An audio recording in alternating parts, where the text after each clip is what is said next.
There was a moment when Sponi took the opportunity of the rainfall and he successfully caught Forcyla. He flew away and held Forcyla tightly. He saw and joined the flock of moonbirds and followed them in their migration.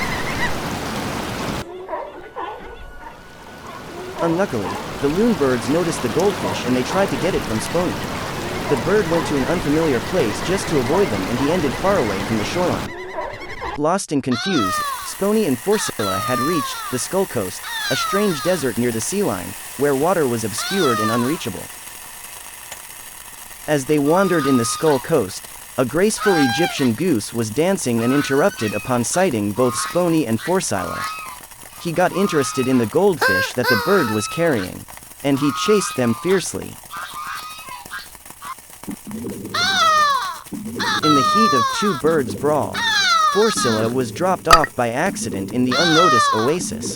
In order to protect herself from any predators, the goldfish hid in the oasis bottom so that nobody couldn't reach her. At the same time, there was a guardian in the oasis to whom it was protected many times. It was the black rain frog, a chubby and black amphibian, with rough skins and huge eyes. Many animals disliked it and they called it the ugly frog. The ugly frog protected the oasis and he was considerate of other coast animals by removing the bothersome pests. The ugly frog's only wish was to have a friend. But nobody was interested in him. He made things to make him likable. He came to every animal he saw. He went to the ostrich chicks to babysit them. He was quickly toyed and sent him away so quickly. He often visited the gopher tortoise. He always scratched its back from itchiness. But the reptile remained aloof and never wanted to talk with him.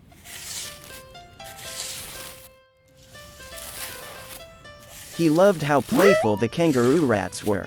He jumped along with them and gave them food, but they skipped away every time that they saw him. He played on his own and kept running in the sand, and even spent days appreciating the fanciful looks of sand roses in his house. He appreciated the value of being alone and learned that he could live on himself rather than be surrounded by others who didn't like him. And that was not being too pushy and pleaser.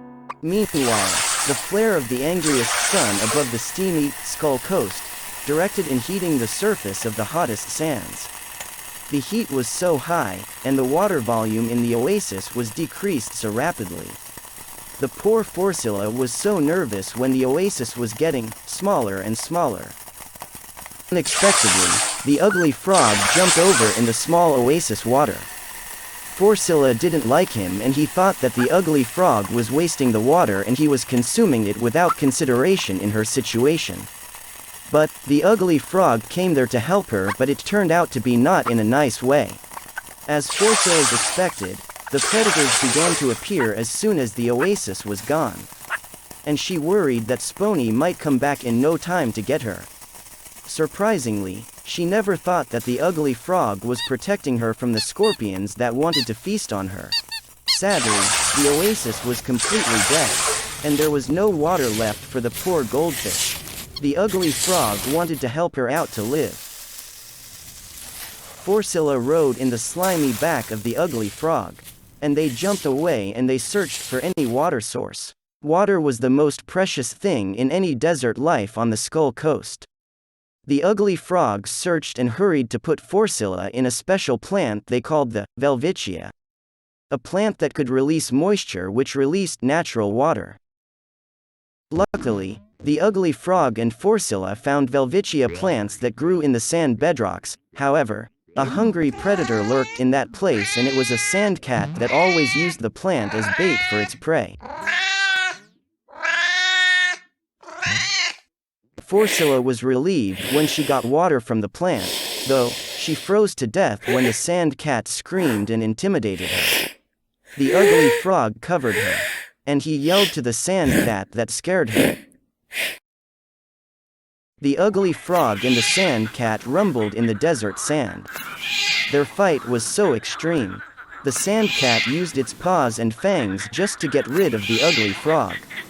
As the ugly frog used his slimy skin and used his very long tongue to hit the sand cat. And he was able to knock off his enemy. Discovering the danger was everywhere. The ugly frog wanted to place Forcyla in more water for her safety and survival. And there he knew that the man-made reservoir was the best option they had. So, they followed the huge water pipes to direct them in the opening of the water supply. Sponi was still in search of where Forcyla might go, upon the dry out of the oasis. He was stranded in a herd of elephants that kept on feeding him with the sausage fruits, which he tasted delicious, but hard to choke. The elephants were aggressively spoon-feeding him. The bird was frightened to upset and anger them, and he would only continue his search for the goldfish, once they were pleased and ignored him. Unknown to them what danger was ahead of them. The most dangerous creature in the Skull Coast was awakened. It was the giant adder. And he was extremely very hungry and it would eat whatever it craved. The giant adder was a powerful snake that no one could mess up. The ugly frog knew that he had no match for it, and it would be best for them was to hide their presence. The adder was known for his deadliest trick in hiding from the sand and detected every movement. And once you were careless, nobody could escape from its strong bind.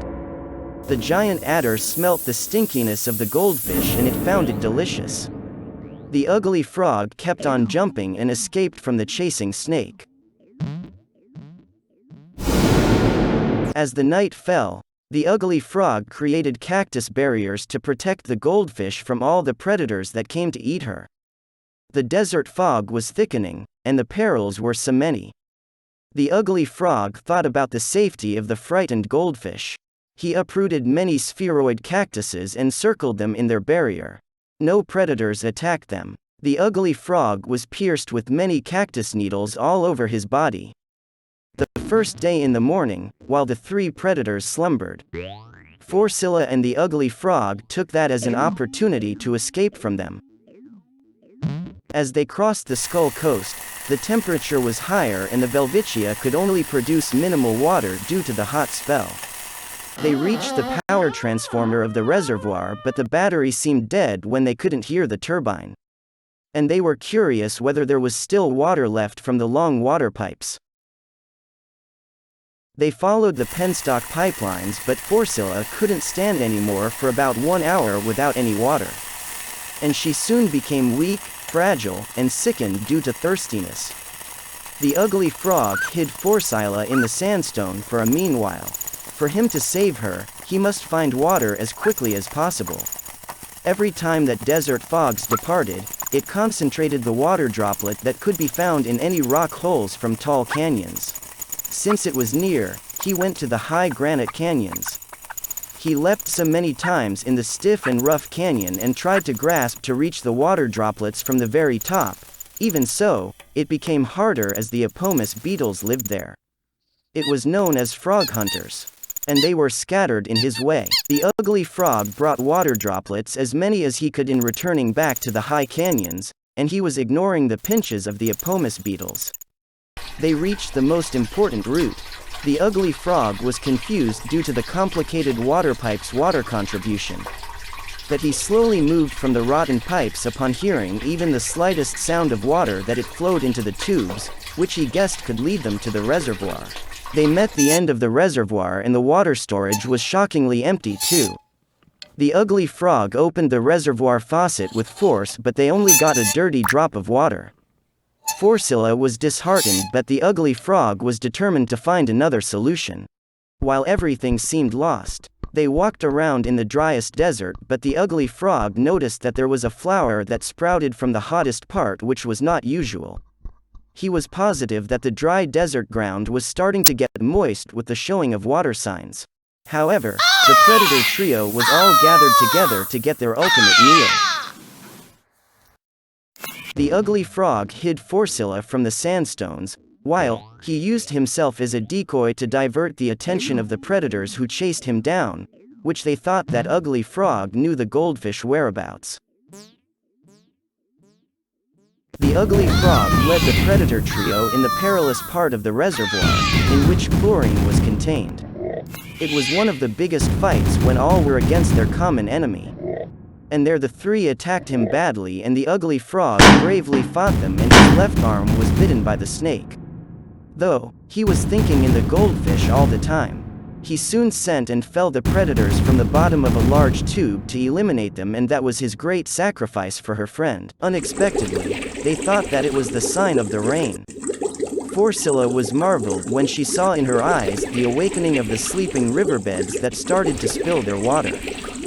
Forcyla never missed the chance to put herself from the composing water from the river upon the huge sacrifice of her friend. It continued to come out as the whole water of the river, and it flowed, and she was carried away from the running river, and it made a path headed to the unknown seas.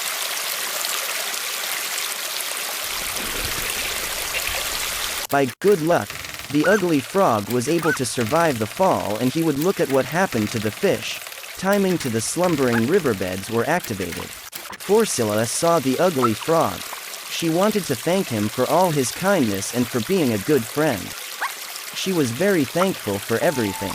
He recalled how he searched for her water, was pierced by cactus needles, bruised by the beetle, and bit by the snake. Ugly Frog saw her, but he refused to talk with her. And he let her send away despite it tried to reach him out. Believing that it would be best if her friend went back to the unknown seas for safety. That was their sad goodbye. They cried, and knew deep down in their heart there will be real friends forever.